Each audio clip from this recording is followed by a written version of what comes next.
innovation na makambo ya mpepo to pe aviation na RDC. Compagnie africaine d'aviation CAA na mokuse alela yango minu na nenga kosakana te di et commandé domaine na ye. Après réception, ya premier Airbus A330, oyo CAA yaka nango, mikolo eleki, yango nde sukisaka masolo, ndi melangai mwana Kongo ke CAA auti lisusu ko bambola koko di koko na botu na domaine aérien avec arrivée pe réception, ya deuxième avion esika Airbus A330. Ah! Airbus A330, deuxième frappe yango yo, ya mokwake na mapate RDC, ya boebondi melangai ke mon côté na terrain po ezala nanu te ekomi lelo ntimba na nzuzi veut dire mapasa Airbus A330 ba avion ya mokwake ya liboso eyaka yango yo bozwa lix eza nango neti soki omati okita na yo te po confort nango eza na baangle nyonso kobanda na bakiti na couloir na first class na classe économique ebongo bozwa ya mibale yango yo nyonso eza na excellence pe noblesse moko hors pair boyeba pe bosimba ke Airbus A330 eza bamarke ya baavion oyo bomonaka na international bakompagnie aérienne de renom pe crédible nde basalelaka yango bokokuta yango na bamboka lokola Allemagne veut dire na Machaft pe bapays européen ebele kutu bato ya baaffaire pe mingi ya minene na monde mingi basalelaka yango mpo na kitoko pe bopeto na luxe na yango surtout mécanisme ya sécurité eza nango chaque siège ndenge kaka boza komona eza na mwa mini télé oyo kotalela bafilme ennui, fatigue, okotikala koyoka yango te USB na pointe pour na chargement ba téléphone tope ba utilité mosusu Airbus A330 ya mibale ya CAA ekomi eza na deux classes first class pour na bino ba grand monsieur na ba grande dame pe ba personnalité misusu ebele avec 36 sièges classe économique pe ezali pour na bino bosalaka baaffaire pe bato nyonso ba amoureux ba voyage avec 267 sièges mokoka sala voyage dans ba meilleures conditions ndenge nanu ezala te avec Airbus A330 ya mibale ya CAA avion ya sika oyo euti kokoma ekwei deja na mabele timba na nzuzi lelo mibale moko te na Congo bana Congo pe bapaya basepeli ah oui CAA mfumu na ba innovation deuxième avion Airbus A330 yango ekomi. Bon David Asmal ma botte na bino merci pour oser belle bossa ba télévision na bino po na kolanda info lingala journal ya peuple pour la peuple to fongola journal ya mokolo ya lundi premier mai pour la commission que chef de l'état Félix Antoine Tshisekedi Tshilombo ya azalaki na week-end moko très chargé akendaki mongo na Kisantu na province ya Congo central pour na ko honorer mémoire et ancien recteur naye Abbé José Thomas oyo azalaki prêtre na de 16 ya Kisantu héritier mapine ma pesimino ba détail.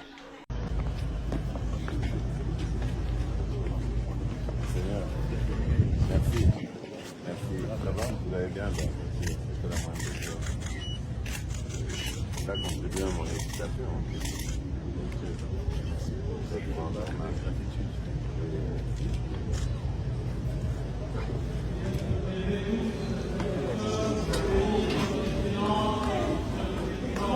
Donc voilà, chapeau.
Délivre-nous de tout mal, Seigneur,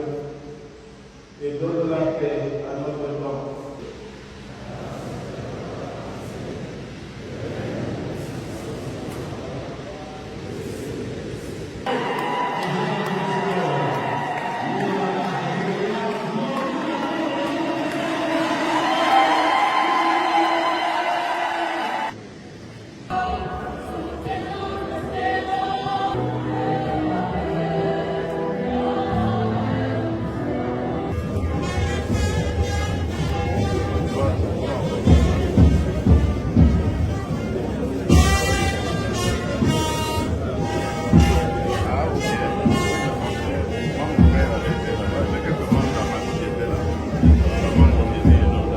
Il me semblait bien que tu allais être là. Je me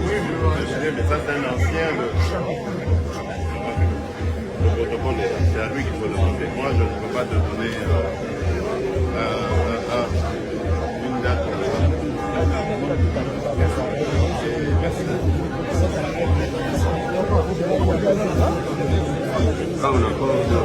Parce qu'il y a quelques personnes.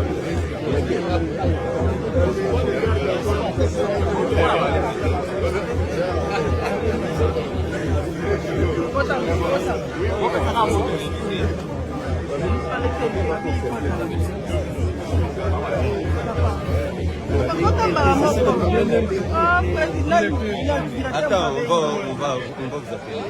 Lui, il m'a dit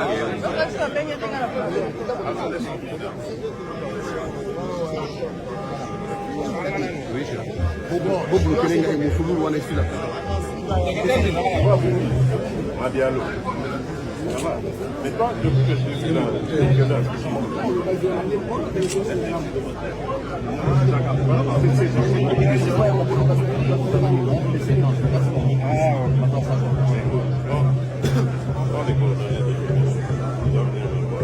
Le 1er mai, Yamboula Nyonso Mokimo Mbaye célébraka journée internationale ya travail nde Ponawana na Oyo 2023 bake thème ezali bongo promotion du travail décent dans un monde en perpétuelle mutation. Info lingala journal peuple mais ko sala bino élément Oyo. Ba condition à travail pe ya via ba travailleurs congolais ezali malamu te ndenge ba congolais bazali kolinga wana ezali maloba ya coordonnateur intersyndical national du Congo Guy Koukou na mokolo ya dimanche 30 avril 2023 azwaki maloba wana na occasion ya fête internationale du travail oyo ezalaka célébrer le 1er mai ya mbula nyonso. Ba condition ya vie pe ya ba travailleurs na Congo ezali malamu te na yango ba syndicaliste bazali kozanga maloba parce que ba condition de travail na Congo ezali ko biba na ndenge ya kosakana te pe mutu moko te azali fier ya kozala travailleur na République démocratique du Congo longole yango situation sociale pe niveau ya salaire ezali na se makasi pe lisusu ba syndicaliste ba regretter makasi na baisse ya pouvoir ya achat ya ba travailleurs congolais suite na chute ya valeur ya salaire minimum interprofessionnel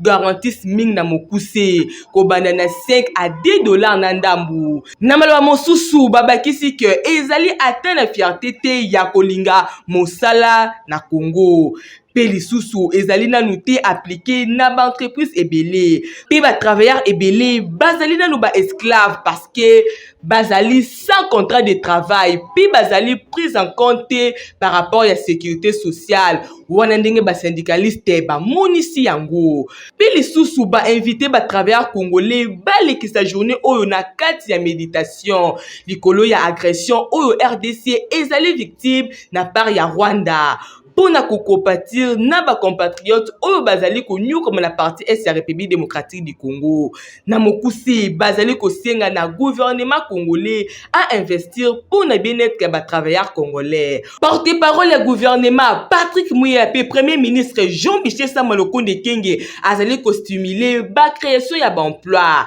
Pe lisusu chef ya gouvernement a souhaité bonne fête na ba travailleurs congolais nyonso. La République démocratique du Congo journée oyo ezali commémorer sous thème la promotion du travail décent dans un monde en perpétuelle mutation. ndenge kaka ezalaki prévu. Sortie officielle ya Union Sacrée esalemaki mokolo samedi 29 avril 2023 na stade de Martyr na bokambemi ya président ya Présidium Christophe Mbosso. Héritier Mapindemi, bas détail.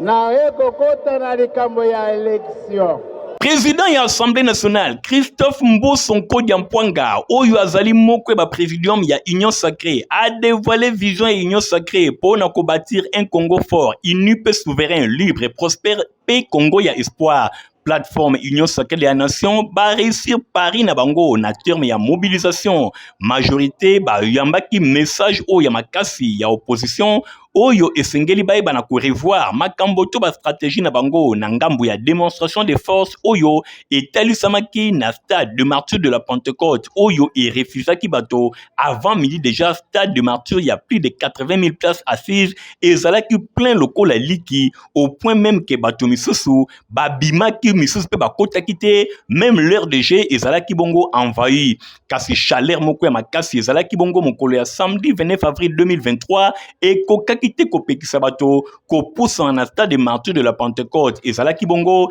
présidium ya Union Sacrée oyo basalaki entrée na bango na cérémonie na qualité na ye ya président ya présidium Christophe Mbosso Nkodiampwanga a déclinaki composition ya nouvelle majorité présidentielle. Union Sacrée azali ko regrouper ba congolais oyo bazali ini pour la défense ya patrie pe ezali bongo nouvelle gouvernance oyo ezali fondée na nouvelle conception basée na ba résultats oyo ezali ko répondre na ba intérêt ya peuple na mbala moko alobelaki vision pe objectif ya plateforme politique électorale pour na numéro 1 ya chambre basse ya parlement. Union Sacrée ezali bongo un nouveau vent pour nous bâtir un Congo fort, uni, souverain, libre, et prospère, et Congo espoir. Christophe Mbosso alobi, baye wana Union Sacrée, bango baye na mopepe ya sika. Balingi kolobaki ba Congolais nyonso na Union Sacrée et sengeli baye bana kosangana pona kotonga Congo oyo ezali mboka na bato nyonso. Contrairement na ba propos ya Paul Kagame, ezali plutôt Rwanda oyo esengeli ya pesa na RDC mabele na ye avant 1910 ba ville ya Gisenyi, Rubavu ezalaki bongo na ba territoire ya République démocratique du Congo. Christophe Mbosso alobi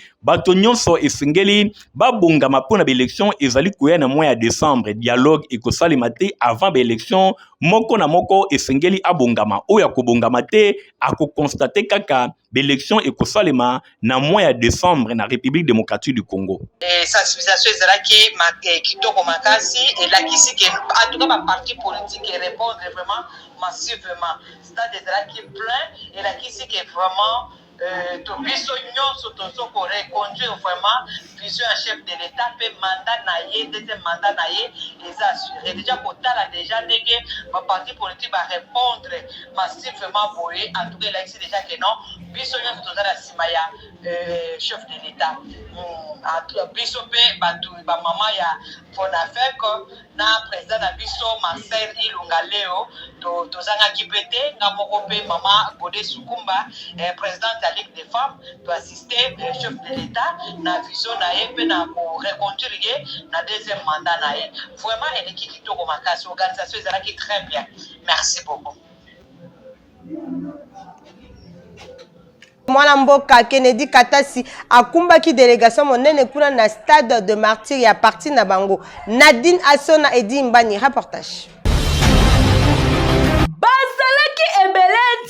Nzela mabina na baloyembo bango banani bakadre pe ba membre ya ACJD toujours dans bokambemi na ye moko l'incarnation de la sagesse l'homme du Saint-Esprit Kennedy Katasi oyo point de départ na bango ezalaki na PNMLS malembe bakotaki triomphal ti na stade de Martyr et pa wapi bakendaki ko assister na sortie officielle ya Union Sacrée de la Nation oyo bango moko ACJD bazali kobenga rendez-vous du bon côté de l'histoire kokota na bango na stade batondaki mekin na badrapeau. Maître Kennedy Katasi asalaki démonstration de force pona kotalisa na présidium ya Union Sacrée na bakongolais nyonso ke ACJD baza prêt pona kopesa chef de l'État Félix Antoine Tshisekedi Tshilombo deuxième mandat na ba échéance oyo ezali koya na micro ya Info Lingala bolanda secrétaire général ya ACJD ndenge alobi oyo toti kosala elakisi vraiment que population ya République démocratique du Congo pe ya ville ya Kinshasa baza na nsima ya chef de l'État yango wana balakisi yango na koyebisa bino ke ntango nyonso tolobaka union fait la force na ntina wana même parti na biso bomoni ndenge tosalaki mobilisation ezali kotalisa ke bajeune to bilenge bazali richesse mpo na République démocratique du Congo na ntina wana tozali mpe kosenga na bilenge baya bango nyonso penepene ya chef de l'État tosangana mpo na kopesa ye deuxième mandat ayeba na kokoba kodirige République démocratique du Congo. Ah oui, ACJD balobi bangona Union Sacrée de la Nation bakopesa fati deuxième mandat oyo vraiment kozala assuré penako. Toujours dans le cadre de la sortie officielle de l'Union Sacrée de la Nation, parti politique AADC, Bazala qui peut présent surtout dans la mobilisation Makas au Bazala qui est pas président sectionnaire, il y a ADDC, il y a Matete, Mutombo, Kabamba Noël, héritier, Mapinde, mi reportage. Ndenge kaka ezalaki prévu samedi 29 avril 2023 na stade de martyr de la Pentecôte sortie officielle ya plateforme électorale ya chef de l'État Union Sacrée de la Nation bosimba ke ba parti politique ba regroupement politique bazalaki vraiment mobilisé na ndenge ya kosakana te kati na bango tomonaki pe parti politique AADC oyo ekambamaka epai ya mama Adel Kabina bango pe bazalaki wana bobo sanate mobilisation esalemaki na ndenge ya makasi epai ya président sectionnaire ya AADC Matete mwana mboka Mutombo Kabamba Noël oyo a sensibilisaki na ndenge ya kosakana te bango pe bazalaki présent na stade de martyr de la Pentecôte botela bino moko ndenge bozali komona président sectionnaire ya AADC Matete Mutombo Kabamba Noël ye wana azali kotambola elongo na délégation na ye na esengwe ba membre nyonso ya AADC bazalaki wana.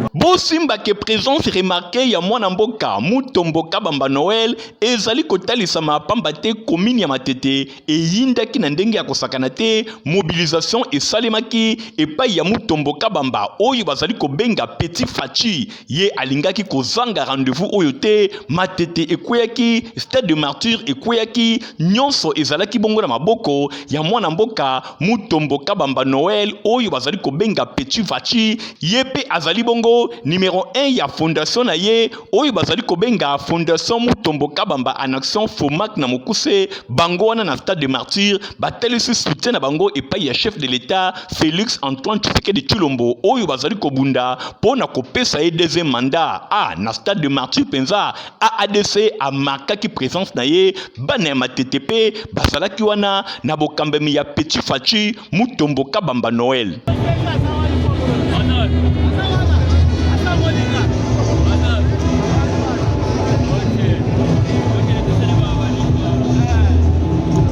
De poursuivre, jeune, c'est pour nous que le président Mao Tweni Moko ya ba cadre ya ACPP président ya Congo Espoir ye azalaki pe présent dans stade de martyr et longo na base na ye. Aimé Kachi manga héritier mapindi mbazaki na compte Info Lingala.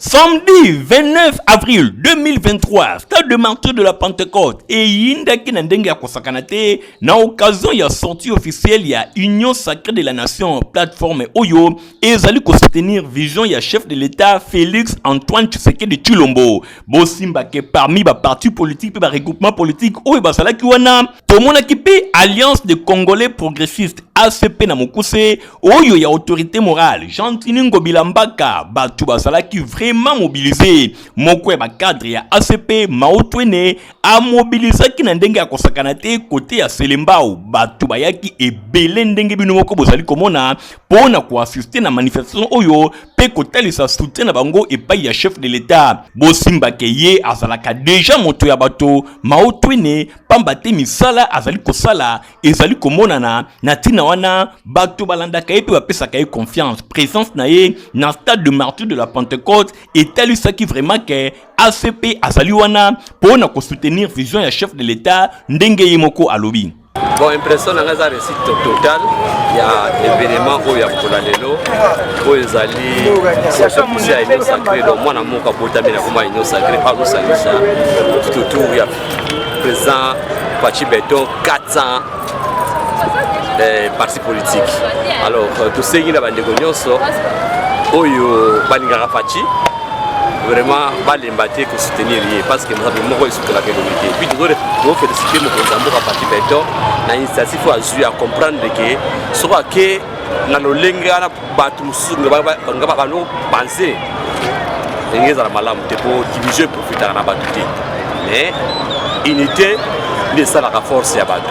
Vraiment félicitations pour la candidature qui a créé union sacrée pour les 5 batu nyos ba parti nyos ba sepelaka na ye tout autour na ye pour accompagner vision na ye ya koluka changement côté na RDC et puis couper ce deuxième mandat. Plateforme État de droit et Kumba Makana Mwana Mboka Victor Bosoku ba répondant qui vraiment présent na sortie officielle à Union Sacrée de la Nation mokola samedi 29 avril. Edi Mbani na commentaire ya Nadine Asona. Bazala te po bazwa zero bango banani plateforme état de droit oyo ekumbamaka epal na ye moko mwana mboka Victor Bosoku ekaka oyo bakongole bamesana kobenga ye l'homme du Saint-Esprit. Plateforme na bango bamesana déjà kosoutenir ba action pe vision ya chef de l'état nde na tina wana baponaki kozala na le bon côté de l'histoire du pays talatina bama qui présence na bango na sortie officielle ya Union Sacrée de la Nation oyo désormais est comme plateforme électorale bana ya état de droit babima qui ebele na 4 coins ya République démocratique du Congo oyo point de rencontre na bango ezalaki na station Koidro ya Limete malembe ba pasolaki makolo elongo na leader na bango Victor Bosoku tina stade de martyr lié choisi pour la sortie officielle oyo bosimba pe boyeba na lolendo nyonso ke plateforme état de droit bakomi na sima ya parti politique IDPS nyonso wana pona ko soutenir chef de l'état pe kopesa ye 1000 chances pour aleka na deuxième mandat. Tolingi toyoka masolo na matoi te tolingi tozala présent oyo tozoconstruire histoire ya mboka na biso.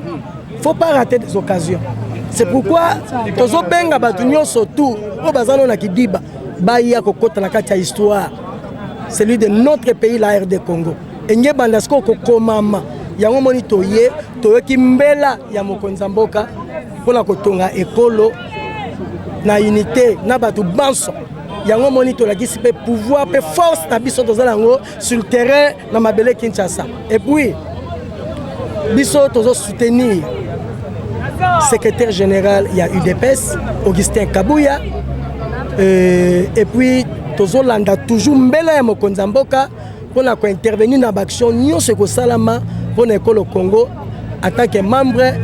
de la Union Sacrée. Compagnie africaine d'aviation CA Tieli Baklion na Airbus A320 pour voyager dans les conditions moko ya kitoko. Reportage.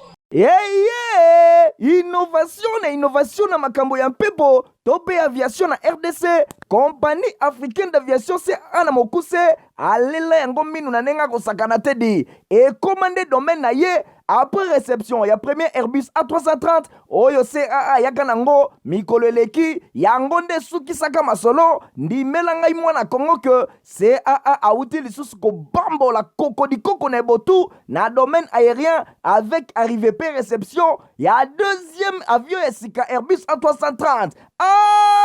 Airbus A330 deuxième frappe yango yo ya mokwake na mapate RDC ya boebondi melangai ke mon côté na terrain po ezala nanu te et comme il est lontimba na nzuzi veut dire mapasa Airbus A330 ba avion ya mokwake ya liboso yaka yango yo bozwa lix eza nango neti soki o matio kita na ote po confort nango eza na ba angle nyonso kobanda na bakiti na couloir na first class na classe économique et bongo bozo ya mibale yango yo nyonso eza na excellence pe noblesse moko hors pair boyeba pe bosimba que Airbus A330 eza ba marque ya avion oyo bomodaka na international ba compagnie aérienne de renom pe crédible nde basalelaka yango bokokuta yango na bamboka lokola Allemagne veut dire na Machaft pe ba pays européen ebele kutu batu ya baaffaire pe mingi ya minene na monde mingi basalelaka yango mpo na kitoko pe bopeto na luxe na yango surtout mécanisme ya sécurité eza nango chaque siège ndenge kaka boza komona eza na mwa mini télé oyo kotalela bafilme ennui, fatigue, okotikala koyoka yango te USB na pointe pour na chargement ba téléphone tope ba utilité mosusu Airbus A330 ya mibale ya CAA ekomi eza na deux classes first class pour na bino ba grand monsieur na ba grande dame pe ba personnalité misusu ebele avec 36 sièges classe économique pe ezali pour na bino bosalaka baaffaire pe bato nyonso ba amoureux ba voyage avec 267 sièges mokoka sala voyage na ba meilleures conditions ndenge nanu ezala te avec Airbus A330 ya mibale ya CAA avion ya sika oyo euti kokoma ekwei deja na mabele timba na nzuzi lelo mibale moko te na Congo bana Congo pe bapaya basepeli ah oui CAA mfumu na ba innovation deuxième avion Airbus A330 yango ekomi. Leadership politique pe théocratique ezali thème ezali qui développé mokola samedi 29 avril la conférence dénommée les femmes leaders et parti politique de Congo ekumba makana mwana mboka Diangenda Martorel petit-fils ya papa Simon Kimbangu elongo na ba femme ya candidate na ba élection ya 2023 Stéphane Skande Igor Tingi reportage.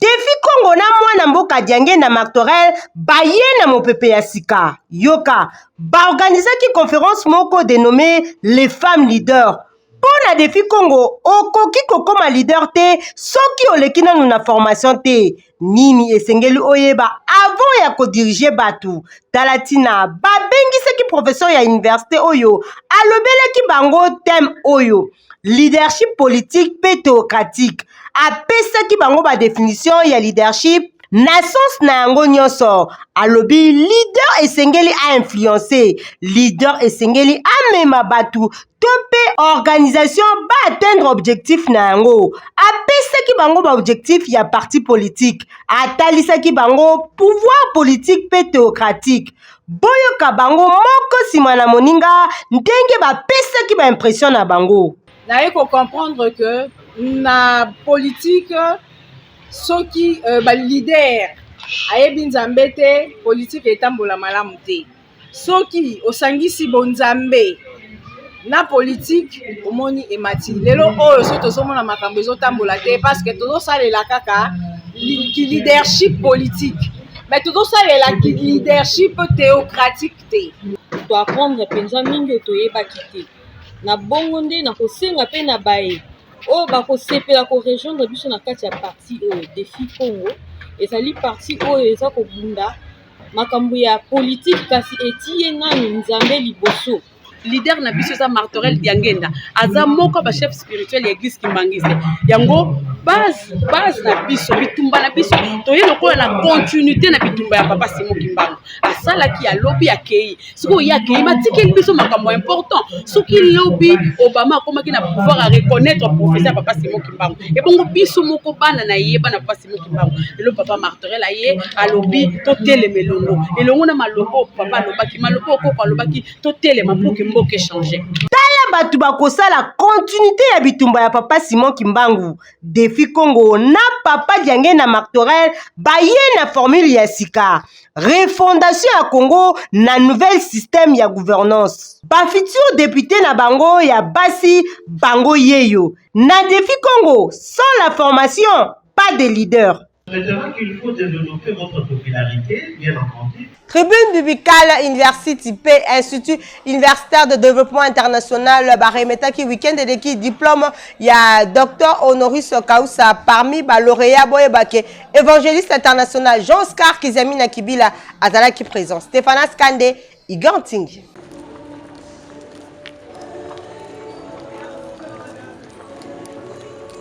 Reconnaître bango par rapport à misala au bazali kosala au total 7 pasteurs bazala qui honoré na 2 universités, c'est-à-dire Trune Tribical University et Institut universitaire de développement international. Katina bango bosimba kena ba 7 pasteurs oyo évangéliste Jean-Oscar Kiziami na Kibila azala qui parmi ba lauréats. Après présentation à lauréat et comme que tout ya kopesa moko simana moninga diplôme ya doctorat honoris causa ya faculté ya théologie. Cérémonie et le kana kibongo kitoko après remise ya ba brevet pe ba cérémonie ya ndenge na ndenge prière ya makasi esalema kiwana. Évangéliste Jean-Oscar Kizamina Kibila alakisaki esengo na ye par rapport à la reconnaissance oyo ndetiye alobi ete akoki kopesa ko ya stratégie ya évangélisation de masse. Voilà, aujourd'hui nous sommes honorés dans l'université au Tébakité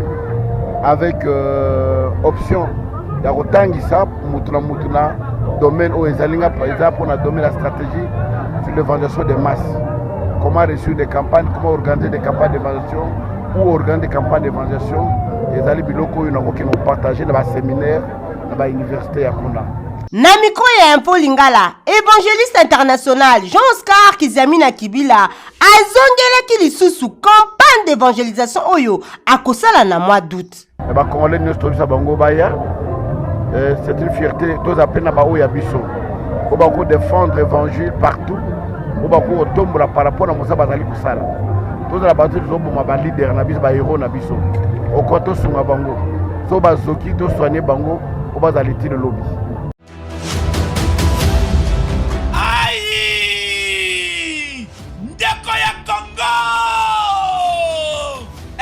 Soyoki Sango, ya CPC 2023, Congo pour Christ,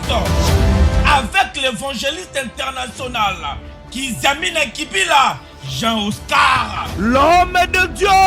l'homme de feu. Yoka, CPC 2023, grande campagne d'évangélisation et de guérison miracle. Kangadat Malam, du vendredi 18 au dimanche 20 août 2023 à partir à 12h Ngenga dans le stade de martyr.